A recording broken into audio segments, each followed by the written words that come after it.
எனக்கு 100 அடியும் கண்ணுக்கு தெரிஞ்சால் தான் நவுருவேன்னு சொன்னால், நைட் டைமில் காரில் ரொம்ப தூரம் நீங்கள் ட்ராவல் பண்ணுறீங்க. இங்கேருந்து இப்போது சென்னைக்கு இல்லை கோயம்புத்தூருக்கு நீங்கள் ட்ராவல் பண்ணுறீங்க. நைட் டைமுங்கிறதுனால காரோட ஹெட்லைட் போட்டுட்டு நீங்கள் போகிறீங்க. அந்த ஹெட்லைட் எவ்வளோ தூரம் உங்களுக்கு வெளிச்சம் கொடுக்கும்? ஒரு 10 அடி கொடுக்குமா?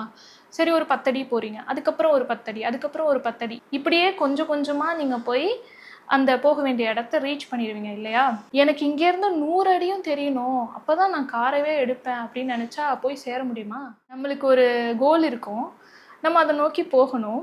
ஆனால் எனக்கு இப்போவே 100 அடி 200 அடி எனக்கு தெரியணும் அப்படின்னு சொன்னீங்கன்னா ஸ்டார்ட்டே பண்ண மாட்டீங்க நீங்கள். அதனால் உங்களுக்கு ஜஸ்ட் அந்த ஒரு 10 அடி தெரிஞ்சால் போதும். போங்க, அடுத்த 10 அடி வரும், அடுத்த 10 அடி, இப்படியே நீங்கள் போயிட்டே இருந்தீங்கன்னா உங்கள் கோலை உங்களால் ரீச் பண்ண முடியும்.